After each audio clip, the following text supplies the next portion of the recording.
Hello and welcome to this presentation from the Education Technologies program here at Canisius College. This presentation is going to focus on how to market this program and even consider some possible name changes. I'm Ron Kolick and I'm the Director of the Education Technologies program here at Canisius College. If you want to contact me for further information about this presentation or the ideas of this presentation, please use the email link in the bottom corner of the slide. Much of the research for this presentation was put into place with the cooperation of Lauren Kiesak in the Graduate Admissions Program. Lauren has been an invaluable ally to the Education Technologies program in helping shape the direction of this program and to market this program to our prospective students. This research was also put together by the Collegiate Education Foundation, who did a mass sort of marketing research about the program, looked at the program's competitors, and also looked at possible name changes for the program and how that might impact enrollment.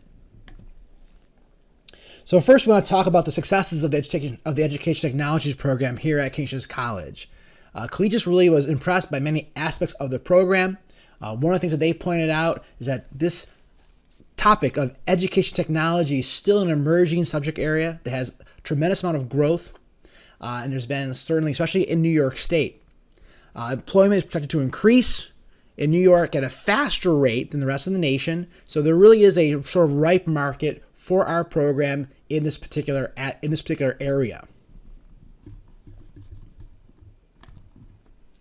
Also, our master's program in Education Technologies is unique because it has two different pathways. It has a pathway to our certification as a New York State Education Technology Specialist, and it also has a non-certification pathway for those students who just want to receive the master's degree without the New York State certification. This is often more attractive for our out-of-state residents who may not really need or want the New York State certification. We also have multiple industry certifications through Google Teacher Level 1 certification, Google Teacher Level 2 certification, and flipped learning certification. That's all part of our master's program here at the college. Now, some of the recommendations that were put forth by Collegius was that we still need to simplify our message surrounding the value of this program and the value of the degree from Canisius College. Also, we need to sort of highlight the ability for students to keep working in their own placements, their own jobs while completing this program. This is one of the major strengths of this program. You don't have to be a full-time student to complete this program, and you can be working full-time in a position of employment and really still get all the requirements done.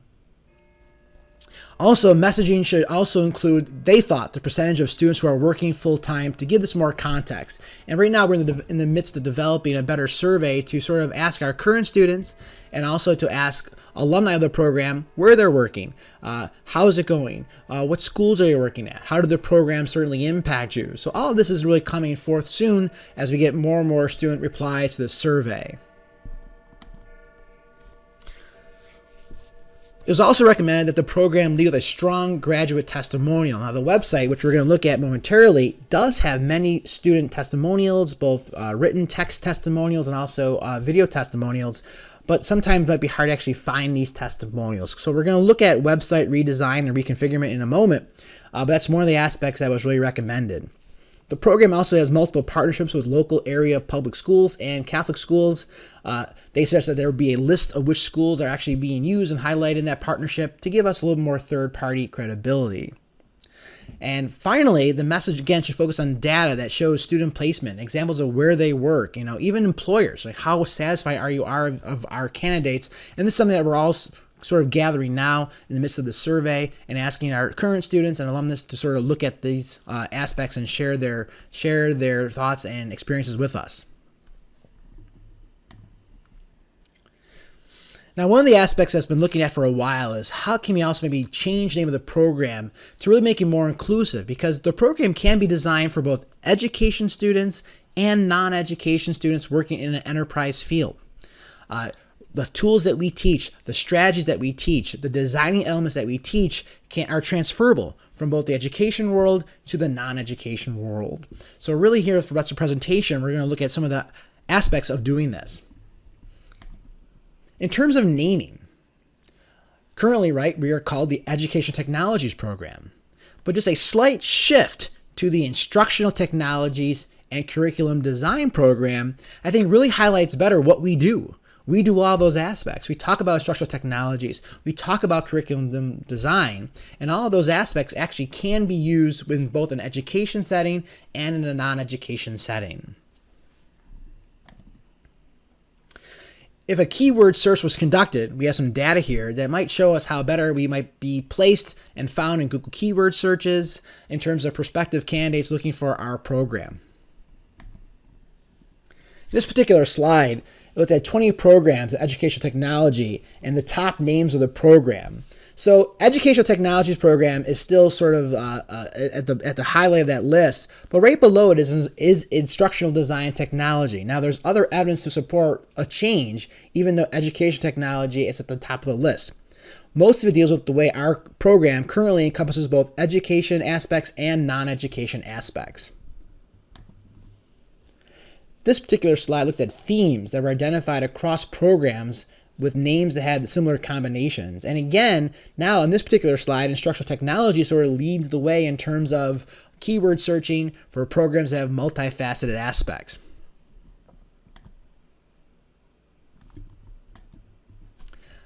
Over the last 5 years, we've sort of seen a master's in education technology kind of tip off in terms of Google searching, while looking at the trends from 2016 to 2020, a master's in curriculum and instruction has really taken off at a higher rate. So I think we're seeing a shift. People know what ed tech is. I think they know what that means. But in terms of getting a master's degree and certifications that encompass more than just ed tech, right? Looking at curriculum design and planning and instructional design for both education and non-education students, a shift to that more inclusive idea of curriculum design and instructional design might be more beneficial to what we actually do. In comparison to other term search, Masters in Curriculum and Instruction shows the highest search demand and has the biggest increase over the past 5 years. People are looking for programs that go beyond just one specific skill.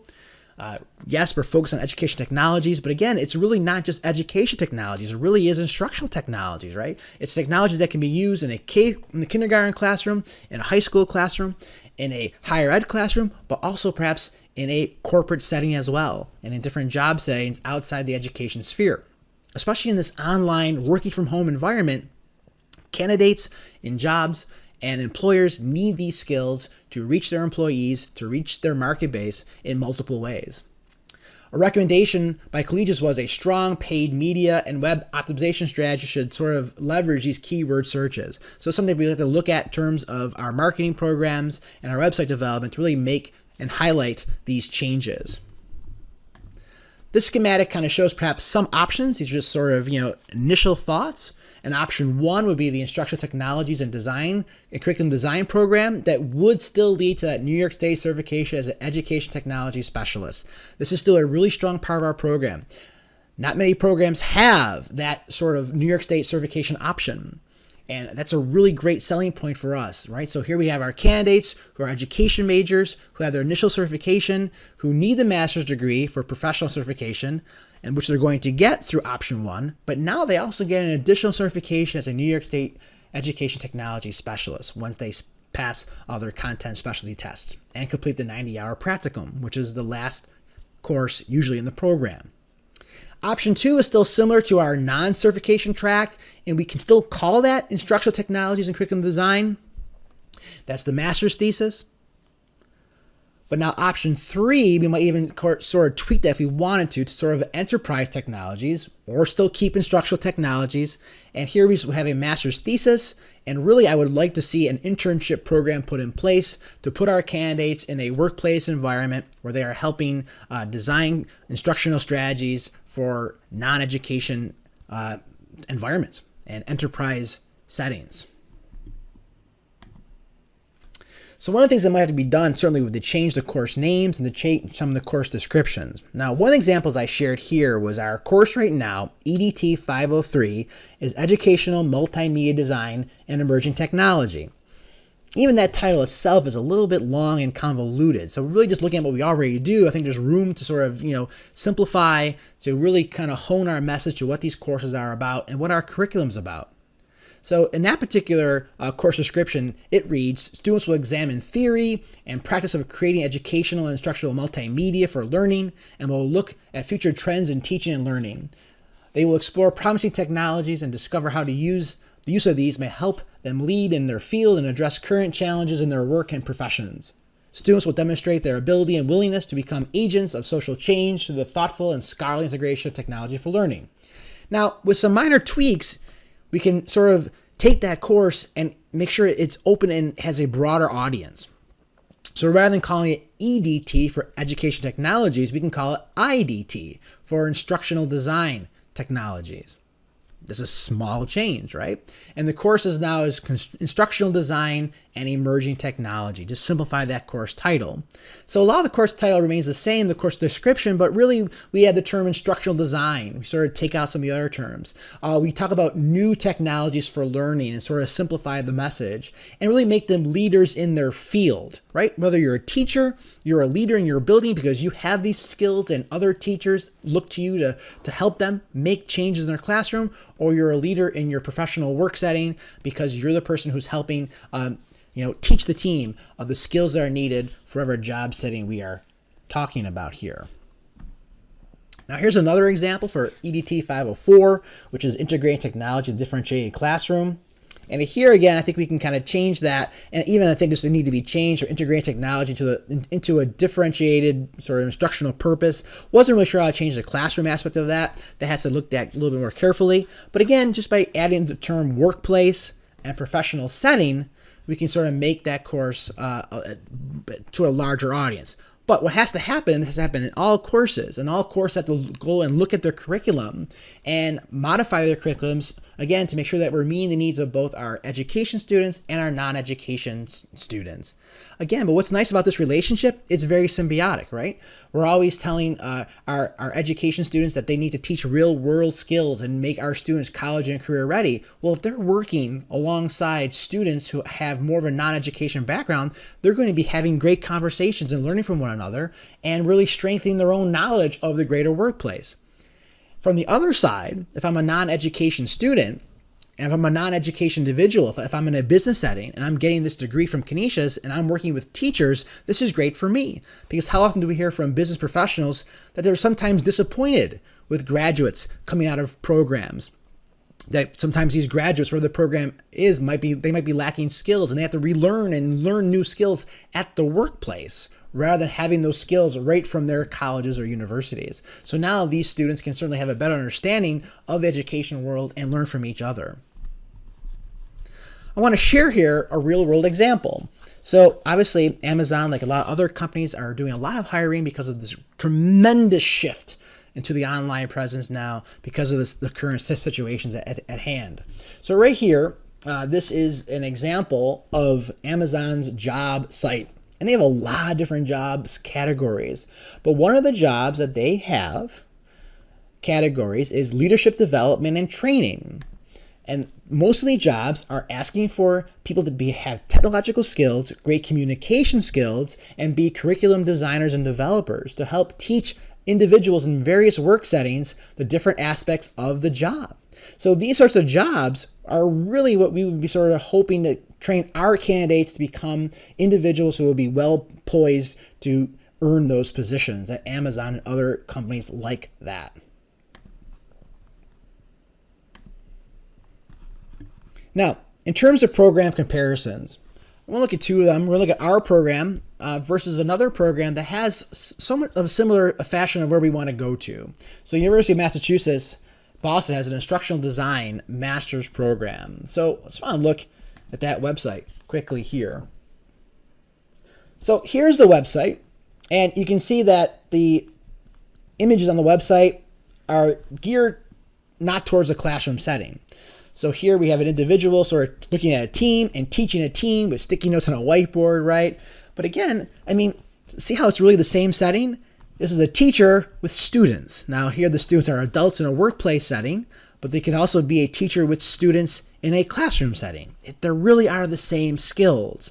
So this particular program gives you a nice description, and the curriculum is very, very similar to what the education technologies that program at Canisius already does. They're very similar courses.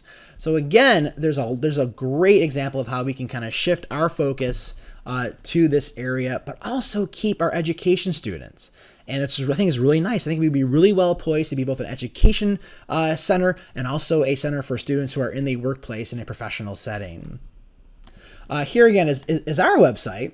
And interestingly enough, right, one of the first images you see on our site, right, is a student working at a Chromebook. Well, that's great, right, in this classroom setting. But now I think we would have to certainly define our tracks and make our website really more versatile of here's the education track where we would still have these images of students working in classrooms with teachers and be interactive boards and so forth. But at the same time, show images of people working in a more professional adult setting, really learning how to teach adults in the workplace at their particular businesses and corporations.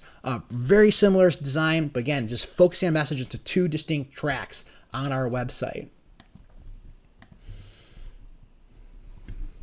Now, website changes, really, as I already alluded to in our initial discussions about this, really have to focus our message and differentiate our program track. So I think the website as is strong. We have really nice images here. We talk about certifications and what those are. These are all the different certifications we provide with Google and Google Educations, and we put this all together.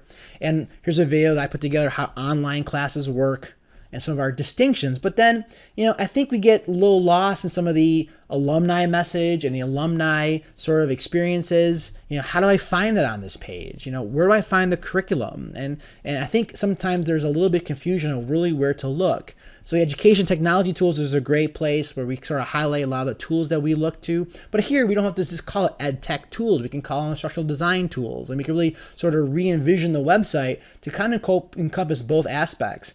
So here's testimonials and ambassadors, which is great. You can learn more. And we have a lot of testimonials, both text and video testimonials that we put together. But I think these have to be highlighted better and certainly as we can get testimonials eventually from people who are in the workplace who have also benefited from our program. Now, one of the major concerns certainly is costs and sort of tuition sort of comparisons with other programs.